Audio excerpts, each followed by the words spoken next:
Creo que tenemos la distancia suficiente.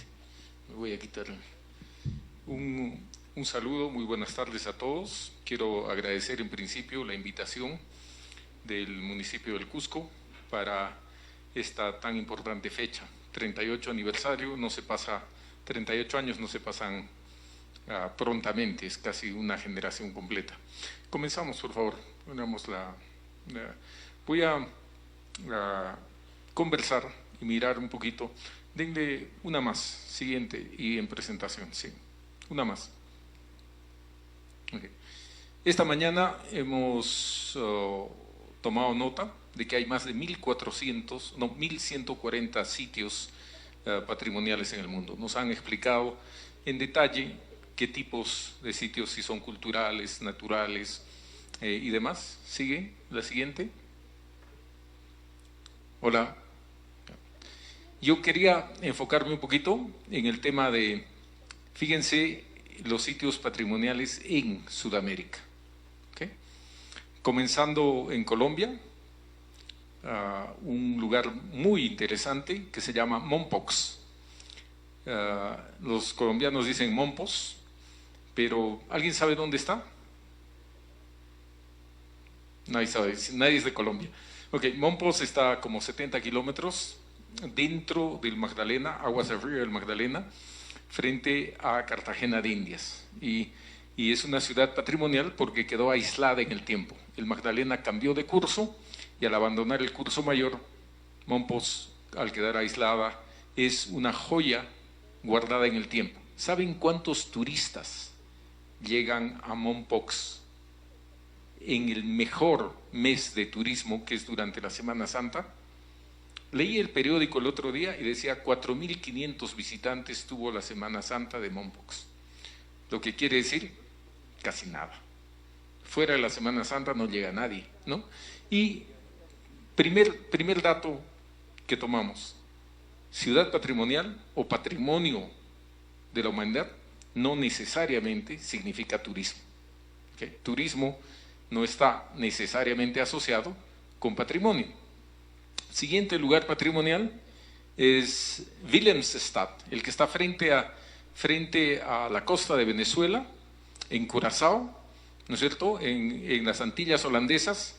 Willemstad, porque es una ciudad holandesa en América, muy singular, muy única, las casas estas de madera, la construcción muy especial, ok, Willemstad. Pero igual, esta sí tiene muchísimo turismo, ¿no? Porque es parte de las Antillas holandesas, entonces tiene Curazao muy cerca, y una de las visitas de los navieros cuando llegan a Curazao es Willemstad. ¿Okay? En Brasil, ahí al norte, muy al norte, en el primer punto en Brasil, en Maranhão, es San Luis de Maranhão, San Luis de Maranhão. Turística a medias, ¿no? Un poquito más al sur está Salvador. El Carnaval de Salvador, espectacular, imperdible, sitio que sí hay que ir a ver, muy turístico.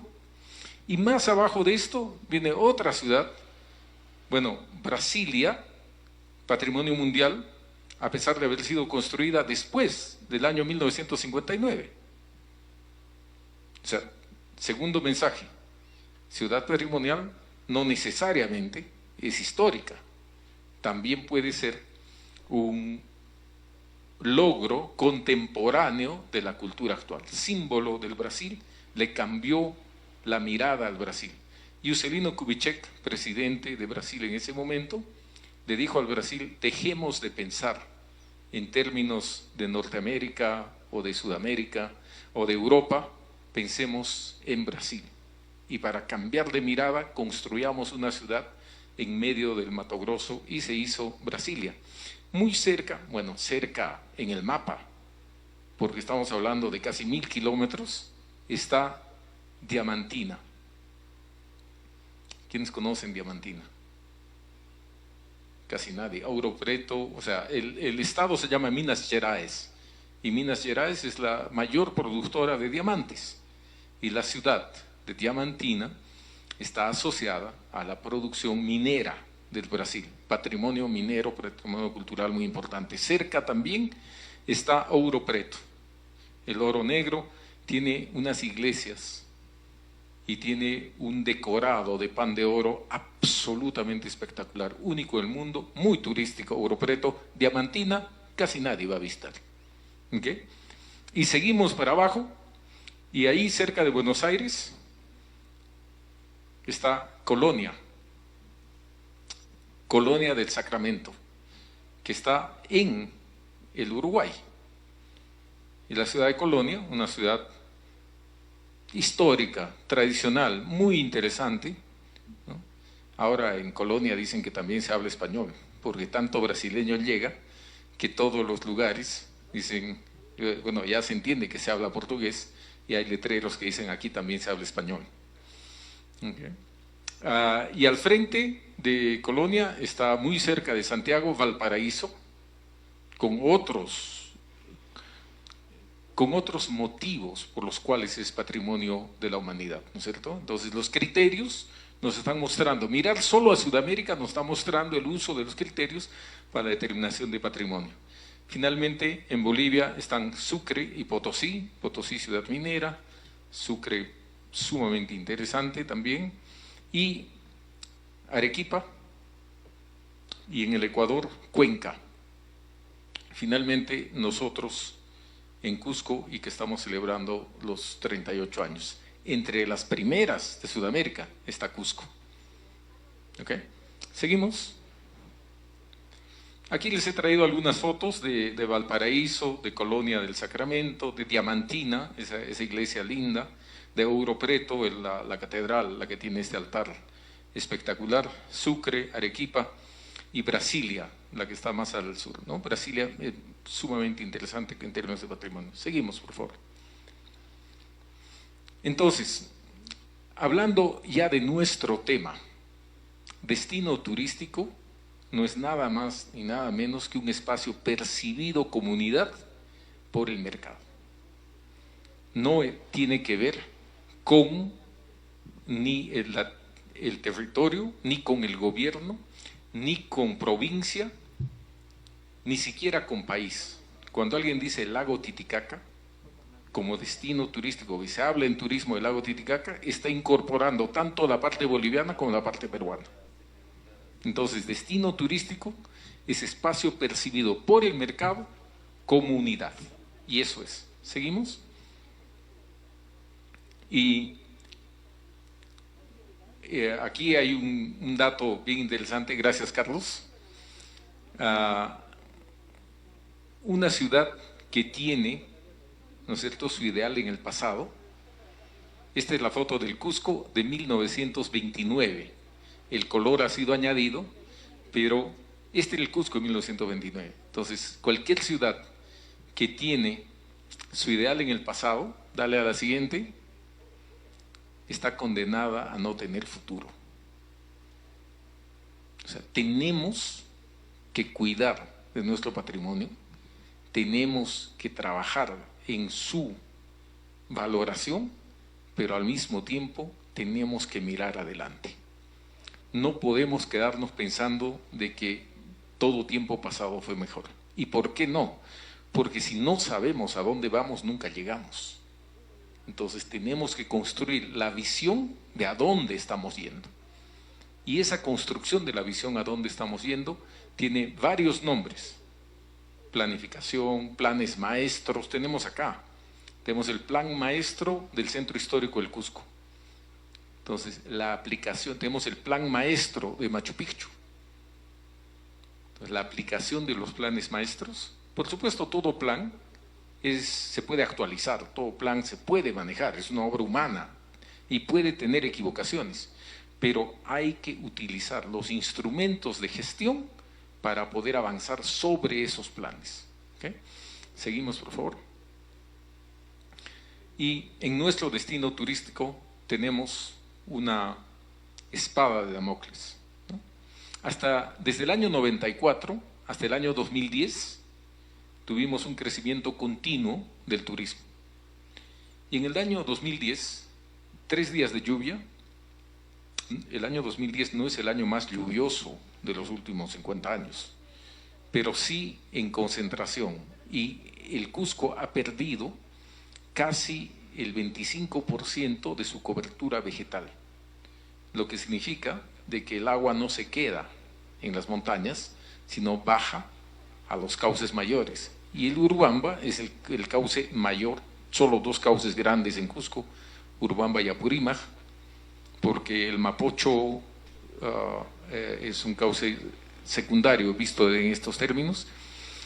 Entonces baja el agua al Urubamba y se llevó 30 kilómetros de vía aislando a Machu Picchu. Y en ese aislamiento a Machu Picchu destruyó la economía no del turismo en el Cusco, ni siquiera solo en el Perú. Afectó a muchos paquetes turísticos de Sudamérica que incluyen destinos como Galápagos y o Iguazú. Esta espada de Damocles es algo que tenemos que tener presente. Hoy día estamos frente a un tema que se llama cambio climático y pocas veces nos hemos puesto a pensar en nuestros instrumentos de planificación y en nuestra mirada al futuro, cuán cerca estamos de que esta espada vuelva a caer. La siguiente. Entonces, ¿qué es Cusco Destino Inteligente? Es el título de esta conversación. ¿Y cómo hacemos para que el destino sea sostenible, provea una experiencia singular a sus visitantes? O sea, que la gente se vaya diciendo, oye, fue único, pero al mismo tiempo mejore la calidad de vida de los ciudadanos. Inteligencia significa manejo de información. ¿Sigue? Inteligencia, ahí dice gestión de la información. Debe ser también un destino innovador, conocer a sus visitantes.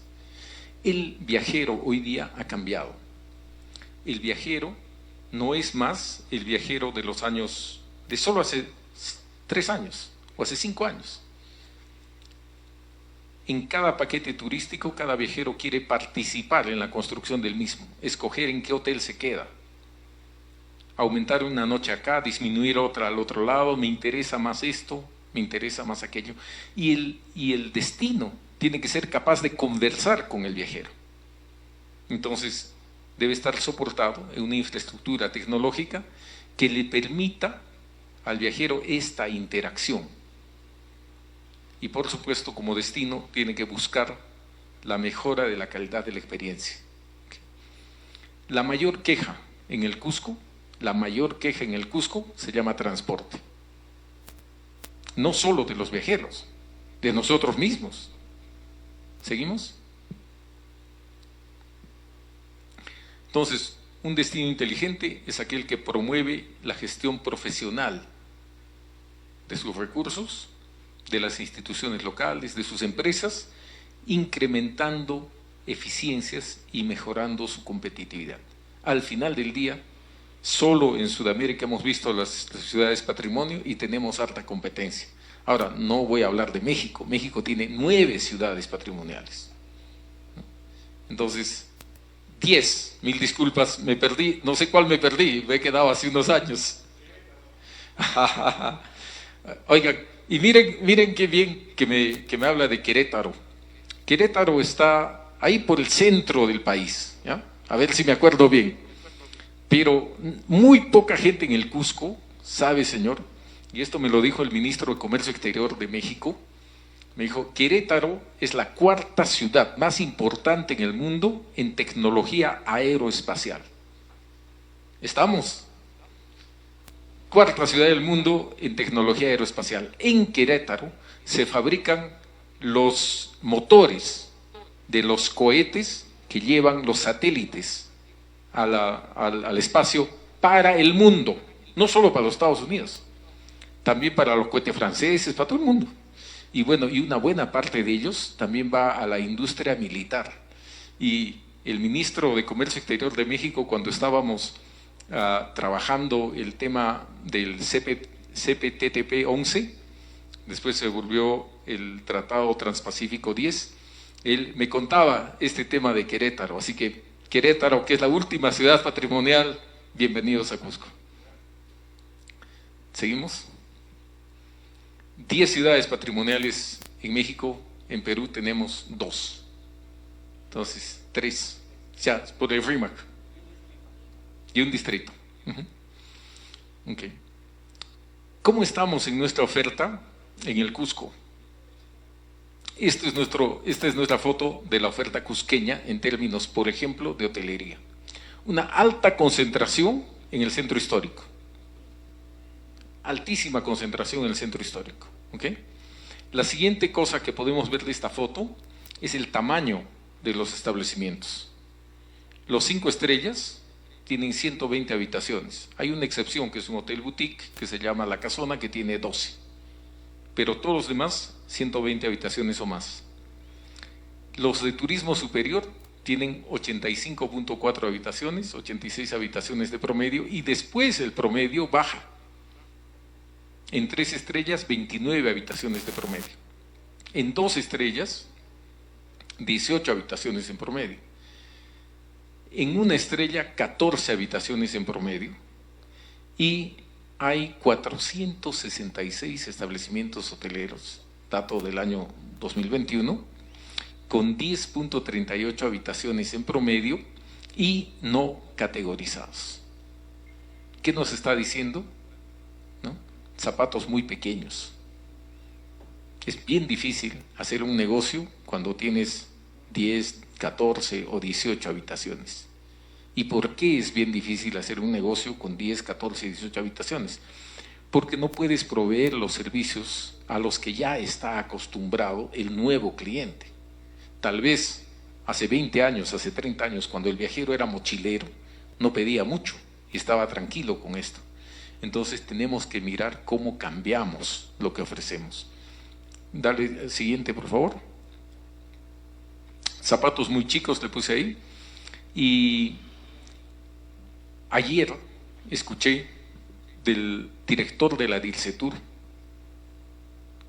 que nos decía de que se ha iniciado el proyecto de una página web del Cusco que se llama Go Cusco.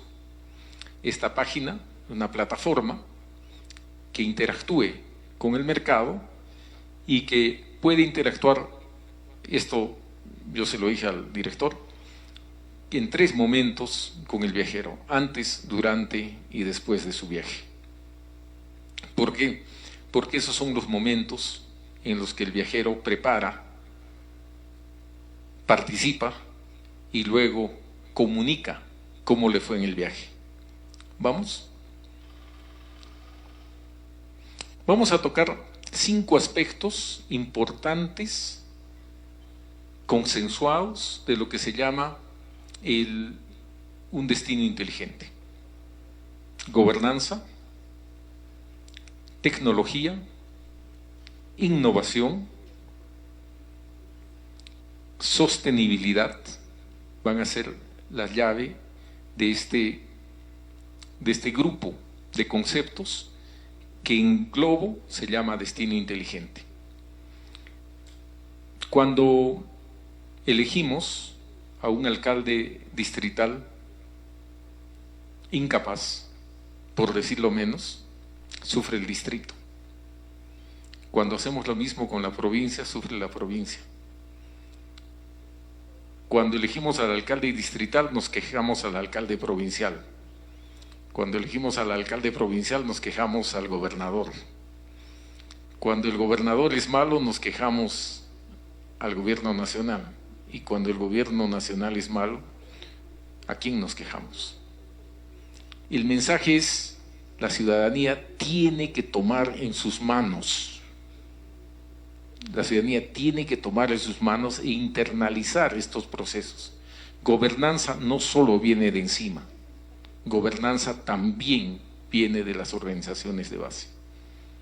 Entonces las asociaciones, los gremios empresariales, el ciudadano en su conjunto, hoy día está empoderado a trabajar y a defender la gobernanza, a defender ese plan maestro del que fuimos parte en su construcción, como es el caso, por ejemplo, de Machu Picchu. La ciudadanía tiene que defender esto, porque siempre es mejor una buena norma que un buen gestor. El segundo tema de gobernanza es que debemos saber a dónde vamos. Ya lo decía, si no sabemos a dónde vamos, ¿cómo llegamos? Acuérdense, Llactamasis, paisanos cusqueños, ¿qué hizo Pachacutinca Yupanqui después de vencer a los chancas? Dice la crónica que llamó a los hinchis y a los jefes y les pidió reconstruir el Cusco, alocando distintas secciones para los distintos pueblos y las distintas naciones que lo ayudaran a construir. Y con ellos constituyó el Gran Cusco. Entonces, acordémonos de lo que hizo el Inca y construyamos en conjunto una visión, sepamos a dónde vamos. Y eso dará como consecuencia el ejecutar los planes que ya están consensuados, y la última línea, lo que ya dijimos, nunca se llega cuando no se sabe a dónde se quiere ir. Vamos, siguiente.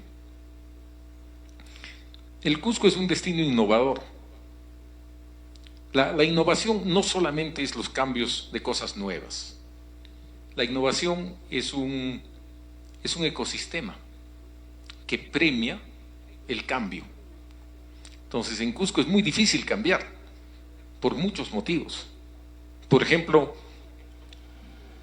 si alguien quiere construir o hacer un hotel en el centro del Cusco, el promedio de tiempo de permisos es 8 años, si lo haces legalmente. Entonces, innovar significa ecosistema que soporte el cambio. Y en medio de esto, el Cusco sí es un destino innovador. Hace 20 años nadie soñaba que los hoteles tuvieran oxígeno en sus habitaciones. Un hotel lo comenzó, lo experimentó, creó su propia planta, trajo a sus ingenieros para limitar el flujo natural, o sea, no hay ninguna habitación que pueda ser sellada completamente para el aire acondicionado, y se mejoró el aislamiento de la habitación y comenzó a llegarle oxígeno a las habitaciones, y hoy día puedes dormir en estas habitaciones con oxígeno como si estuvieras durmiendo en Machu Picchu, a 2000 metros de altura. Un hotel lo hizo hace casi 20 años, en el 2005. Bueno, no pasó mucho tiempo. El segundo hotel, en el 2009, comenzó a hacer lo mismo, sus prácticas, y ahora casi en todos los hoteles de 4 y 5 estrellas hay habitaciones con oxígeno. Esta foto es de un hotel pequeñito, Casa Cartagena, que tiene, creo, 18 habitaciones y tiene oxígeno en las habitaciones. Esa foto la hicieron así para mostrarle, tengo oxígeno en las habitaciones, pero oxígeno ambiental, ¿no es cierto? Okay. También el Cusco ha generado destinos nuevos. ¿Quién sabía que en el Cusco se observaban cóndores? ¿Quiénes conocían la laguna de Humantay hace solamente 5 años? O la montaña de 7 colores. Hace 10 años nadie sabía dónde estaba. Y hoy día son parte de nuestra oferta. Entonces el Cusco tiene muchas innovaciones, pero la innovación debe ser parte del ecosistema. ¿Por qué hay esta innovación en el turismo del Cusco? Porque alcanzamos cifras muy importantes de operación. 1,5 millones de visitantes a Machu Picchu significa en promedio casi 5 millones de noches en el destino Cusco. Y esos 5 millones de noches permiten la innovación, es un ecosistema. Seguimos. Y hablando de ecosistemas, hay una buena y mala noticia. Este año, el 2021, el gobierno decidió cancelar el contrato que tenía Azteca sobre la red dorsal de fibra óptica en el Perú. Entonces, se ha logrado 180 provincias conectadas, se ha logrado todos los 24 departamentos, creo que estaban en 30% de distritos conectados, pero no habían llegado al mercado. O sea, ¿cuál es el motivo por el que el Ministerio de Transportes y Comunicaciones decide cancelar la concesión que le dio a Azteca para la construcción de esta red de fibra óptica que hubiera permitido durante la pandemia que todos los alumnos de todos los colegios pudieran estar interconectados? ¿Qué pasó? Simplemente ellos decidieron, bueno, no sé si es una decisión comercial o no, vender la conexión y el uso de la fibra óptica a través de los operadores existentes. Entonces, Claro, Entel, todos los operadores existentes, y no dar acceso directo a otras compañías menores en la red dorsal, lo que significa de que tú puedes entrar vía telefónica o vía Claro o vía Vitel, pero no puedes tener un grupo de uso. Y lo que se quería con la red dorsal es que hubiera muchísimo más acceso y mejores precios, por ejemplo, para el Estado, para las instituciones de gobierno, para los monumentos de cultura. Y como no se cumplió, se canceló el contrato y ahora están viendo a quién le dan. Pero eso nos golpea durísimo, porque seguimos en muchas partes de Perú sin verdadero acceso a la internet de alta velocidad. Y la pregunta a la que hay que contestar es bien simple. ¿Conversa nuestro destino con el visitante? Y yo puedo decir que conversa, pero muy poco. Conversa desde plataformas privadas y conversa con una velocidad de carga muy lenta para las páginas alojadas en Perú o desde Perú.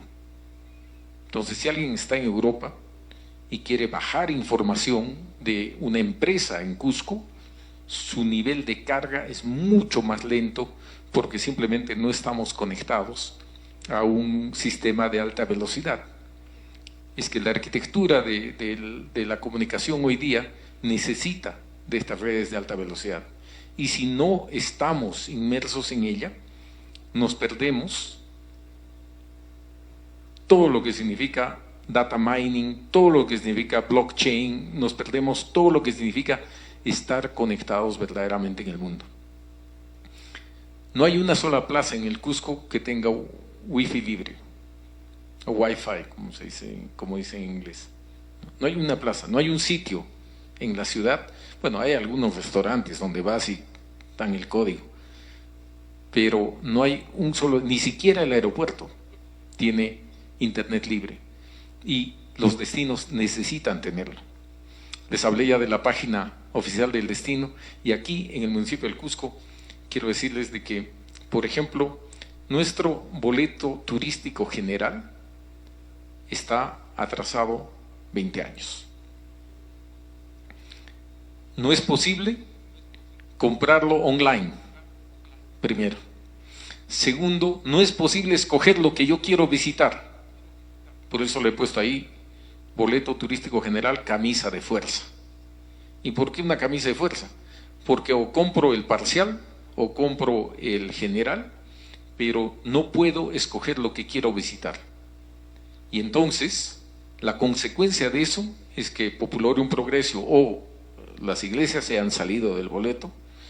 Consecuencia de eso es que hay un montón de gente que, pudiendo visitar algunos sitios, no visita, y la gran mayoría de personas compra un boleto en el cual van a usar solo algunos sitios, pero a ese boleto no se le pueden incluir otros destinos.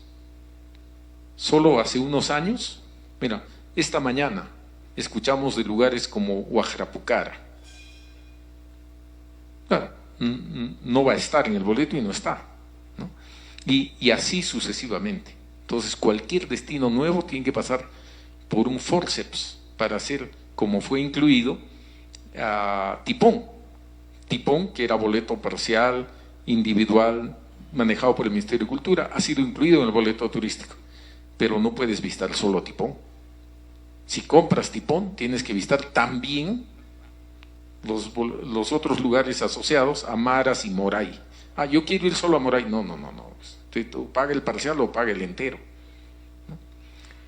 Pero la peor parte es que no puedes comprarlo a distancia. Todavía estamos usando un papelito, un boleto así, físico, que tienes que entregarlo para que alguien con su picador lo pique, cuando podría ser muy fácilmente cambiado a un boleto electrónico, que además no necesite papel, o sea, menos árboles destruidos, mucho más eficiente en términos de transmitir y pasar el contenido. Entonces, la tecnología hoy día nos permitiría este salto, pero nosotros mismos hemos construido, hemos diseñado cosas que se quedan en el tiempo. Le pregunté a los encargados del boleto y me dijeron, bueno, pero la norma dice que el boleto tiene que ser impreso. Y dije, bueno, cambiemos la norma. ¿Seguimos? Accesibilidad. Esta foto es la foto del aeropuerto de Chinchero en pleno proceso de construcción. Ahí ven esa cosa blanca que está ahí al medio. Eso es el campamento que va a albergar a casi 4.000 trabajadores. Casi todo el movimiento, nivelación de suelos está hecho. Y esa pampa grande, totalmente plana que está ahí, no es la pista está al lado. Esa pampa es el lugar donde va a estar el terminal del aeropuerto internacional Chinchero. Y Chinchero sí va a significar un cambio en nuestra visión y mirada del Cusco. El Cusco vuelve a ser Cusco, vuelve a ser centro, y va a tener que jugar en términos de cómo se integra y cómo integra a sus destinos complementarios y turísticos. El modelo de operación turística en el mundo, especialmente el modelo de operación de vuelos en el mundo, después de septiembre 11, cambió. Ya no es más hub to hub, o sea, centro de operaciones, es destino a destino. ¿Seguimos? Y allí están los lugares a donde se va a poder volar con el caballo de fuerza estándar hoy día existente en las aerolíneas del mundo, que es el Airbus 330 o el 340, para un aeropuerto clase D, como es el que se está construyendo. El aeropuerto actual de Cusco es un clase C. Para que tengamos una idea, comparado con el de Lima, el aeropuerto Jorge Chávez de Lima es ahorita un clase E. Puede manejar 52 vuelos por hora. Cuando tenga 2 pistas va a ser un clase F. El del Cusco es un clase D. ¿Okay? El más chiquito de los aeropuertos A, B como el de Chachapoyas, C como el de Cusco, D como pista es el de Iquitos. El de Cusco va a ser un D, después viene E, el actual de Lima, y el de Lima con 2 pistas va a ser un F. ¿Qué significa eso? En grosso modo, para hacerlo veloz, significa de que los aviones que llegan a Cusco van a poder tener hasta 7 horas de autonomía de vuelo. Entonces, ¿qué está al alcance de Cusco? Está al alcance de Cusco, Ciudad de México. Ahí en orden me voy a ir mirando el mapa. Ciudad de México, Quito, para conectarse con Galápagos, Panamá, Hub of the Americas, muy potente como conector, Miami. O sea, ya no he explicado mucho de Ciudad de México, pero solo el DF es 20 millones de personas. Y el DF tiene un aeropuerto, se cayó el proyecto del aeropuerto nuevo por varios motivos, pero el DF tiene, con el aeropuerto actual, es un aeropuerto que maneja 40 millones de personas. Entonces imagínense el potencial que tiene ese mercado. Todo el mundo mira a Miami, o sea, en Perú miramos a Miami porque es conector, pero el doméstico del DF es muchísimo mayor al de Miami. Luego Bogotá, que teníamos cuando estaba volando Avianca, y ahora lo toma Viva Air, ya tiene la autorización para volar a Bogotá. Manaus, por el conector del Amazonas brasileño, Brasilia, Sao Paulo. La mitad de la economía de Brasil está en Sao Paulo. 50% de la economía de Brasil es Sao Paulo y las 10 ciudades chiquititas al lado de él, ¿no? Otro monstruo gigantesco. Iguazú, había un proyecto de LAM para volar Iguazú. Por supuesto, Buenos Aires, Santiago, entre los vuelos internacionales. Entonces, los vuelos destino a destino significan primero cómo me conecto, qué les llevo y qué les traigo además de pasajeros. O sea, pensemos de que cada uno de estos sitios genera una oportunidad para el Cusco y para el sur del Perú, porque el Cusco después de Chincheros se convertirá en un conector para el sur del Perú. ¿Seguimos? Pero este aeropuerto necesita de un sistema de transporte que le ayude a integrarse a la ciudad. ¿Por qué todo el mundo se va a vivir está comprando lotes en Chinchero? ¿Saben por qué la mayoría de la gente en el Perú buscamos estar cerca de la pieza de infraestructura? Porque nuestro transporte es malo.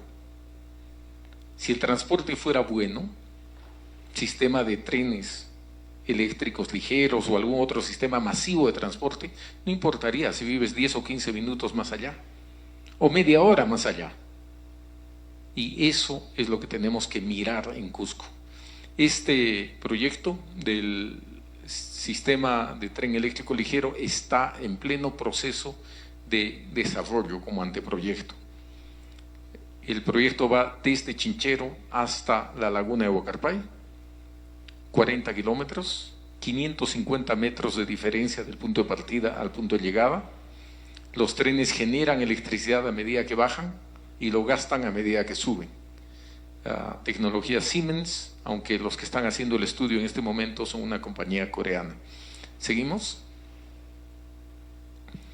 Este es un ejemplo de un tren urbano. Este es el tipo de tren que se llama tren eléctrico ligero, de superficie.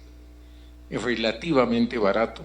Esos 40 kilómetros costaría cercano a 240, entre 220 y 240 millones de dólares instalar los 40 kilómetros, teniendo en cuenta de que la vía, el derecho de paso desde la laguna de Piuray hasta el Cusco ya existe. Seda Cusco, que es empresa pública del municipio del Cusco, tiene derecho de paso para la tubería la tubería del agua que viene desde Piuray hasta Cusco, y se tendría que usar muy cercano, porque estos trenes no necesitan más de 3,50 metros, y Seda tiene una vía de paso de casi 12 metros, creo, si estoy bien, si me acuerdo bien de los mapas de Seda, en ese trayecto. ¿Seguimos? Hace unos años, acá en la Municipalidad de Cusco, se habló de los anillos viales y se presentó este mapa para hacer un anillo vial alrededor de la ciudad del Cusco. Creo que tenemos que reactivar el proyecto, incluyendo el túnel que iría desde San Blas hasta cerca de San Cristóbal, hasta Zapantiana, que está en esos puntos. Ahí en el mapa hay unos puntitos, ven ahí en la parte alta. Ese es el túnel, 300 metros de túnel que va de San Blas a Zapantiana, para integrar un anillo vial que le permita al centro del Cusco estar conectado y al mismo tiempo ser cuidado. Porque cuando no hay la alternativa de transporte, la tuburización del centro va a continuar. Seguimos. Yo quiero, el siguiente tema es sostenibilidad. No, ahí, dale para atrás nomás, atrás, una más atrás, ahí. Y en tema de sostenibilidad hay dos niveles de sostenibilidad: sostenibilidad social y sostenibilidad medioambiental. Quiero felicitar a la municipalidad, y no porque estoy en la municipalidad, sino porque efectivamente el Cusco va a dar un salto muy importante con la construcción de estos 3 colectores que están a punto de ser entregados. Hace 4 años hablé con el jefe de la planta de tratamiento de aguas en Caira, en Cusco, y me decía, solo el Cusco que está en el centro es 21 kilómetros cuadrados. Por supuesto que hay mucho más ahora con San Sebastián, San Jerónimo. Y en esos 21 kilómetros cuadrados, cuando llueve 10 centímetros por metro, no hay planta de tratamiento que aguante. Entonces, separar las aguas pluviales, las aguas naturales de las aguas servidas, es lo que estos colectores van a hacer. Y al separar las aguas van a permitir el tratamiento de las aguas servidas que las necesitan. Las aguas pluviales no necesitan ese tratamiento. Entonces, este es un esfuerzo muy importante que la municipalidad ha acometido y hay que decirlo públicamente, hay que felicitar ese esfuerzo. ¿Seguimos? Un destino puede ser sostenible medioambientalmente y necesita ser sostenible socialmente.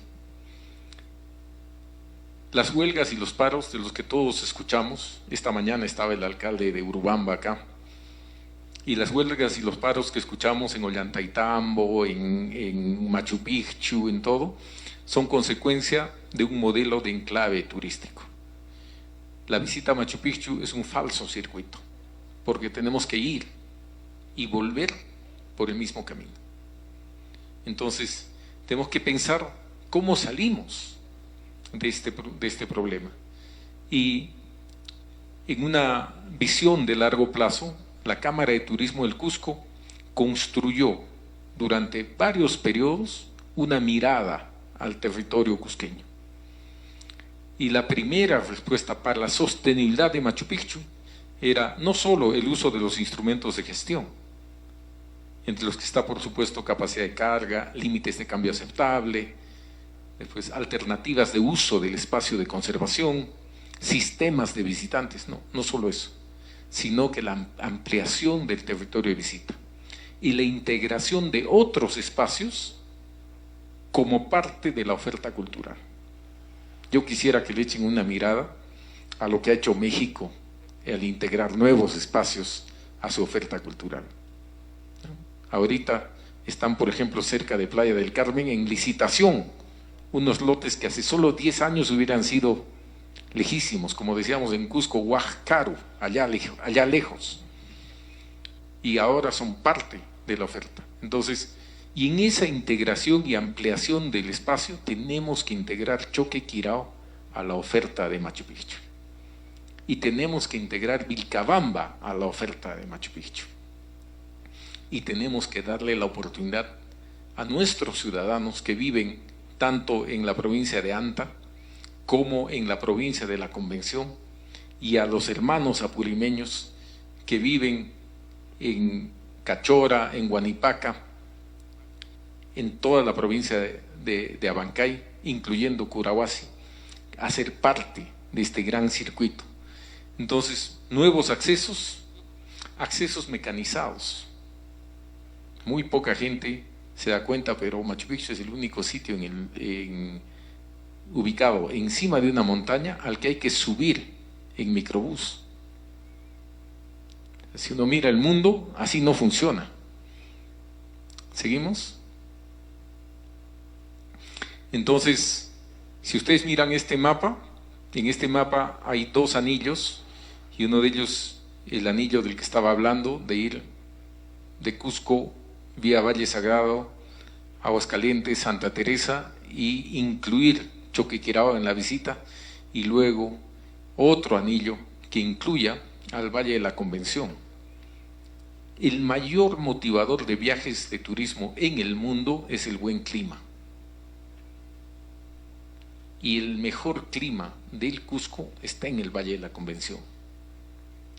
Y por supuesto, todavía no ofrecemos nada de ese producto porque no es posible llegar allá, sino después de un viaje dificilísimo, que para la mayoría de las personas viajar 5 o 6 horas en bus no lo hace viable. Entonces, nuevas vías de comunicación. Y tengo también otra buena noticia. Y la buena noticia es que el proyecto de Choquequirao ha sido aprobado por el Ministerio de Comercio Exterior y Turismo, y el proyecto de Choquequirao está pendiente de una aprobación del Gobierno Regional del Cusco, con lo que se le va a dar pase, viabilidad a la construcción de estos anillos viales que incluyen 60 kilómetros de pista asfaltada y 2 teleféricos para integrarlo al producto de Machu Picchu. ¿Seguimos? Este es nuestro Cusco, y ahí al medio está el aeropuerto Velasco Astete. Yo no sé si ustedes miran a la ciudad y qué les dice la foto, ¿no? Pero hay un dato de UNESCO y hay un dato de salud mental poblacional de Naciones Unidas. Y ese dato dice que una ciudad necesita dedicarle 10 a 15 metros cuadrados de parques y jardines para que su ciudadanía esté sana mentalmente. En el Perú, solo 3 distritos cumplen con esto. ¿Saben cuánto espacio de parques y jardines tiene el Cusco por ciudadano? De acuerdo al dato de municipios nacional, 46 centímetros cuadrados. Medio metro. Y lo pueden ver en la foto. No hay ningún espacio libre. Entonces, el Cusco necesita de un pulmón verde. Cuando se haga el aeropuerto de Chinchero, esta pista que está ahí al medio tiene que convertirse en el pulmón verde. Pero además, tenemos muy cerca del Cusco todo el parque arqueológico de Sacsayhuamán. Esta mañana, la directora de la DDC, Magda Mateos, dijo acá, dijo, tenemos que mirar en conjunto qué hacemos con Sacsayhuamán. Y Sacsayhuamán presenta una gran oportunidad para la ciudad del Cusco y para los cusqueños de convertirse en otro parque, en otro espacio que sea manejado en términos de caminos, de circuitos ciclísticos. Hoy día existen, la mayoría informales y algunos semi-formales, ¿no? Pero formalizar y manejar el espacio, además de, por supuesto, mejorar las vías de comunicación. Llegar a Sacsayhuamán hoy día es una vergüenza. Me apena, compañero de México, que haya tenido que subir ahí en medio de los huecos. Pero así es, esa es la verdad. Entonces, estamos frente a una oportunidad para darle sostenibilidad social a nuestra ciudad, de pensar también en parques y jardines y espacios de recreación pública. Y qué mejor que usar el antiguo aeropuerto con este propósito. ¿Seguimos? Y esto ya lo he dicho, pero quisiera quedarme con la primera línea. Un viaje de 1000 kilómetros empieza con el primer paso. Y ese primer paso se ha dado y en el Cusco. Hay documentos de gestión, hay proyectos que están avanzando, como lo hemos dicho, y me auno al pedido de Víctor Boluarte, alcalde del Cusco, para solicitar especial atención desde el Ejecutivo para poder hacer posible esta construcción de una ciudad inteligente y de un destino inteligente, que sepa quién es su visitante, que le permita interactuar, que genere un espacio de innovación y que al mismo tiempo mejore la calidad de vida de sus ciudadanos. Muchísimas gracias.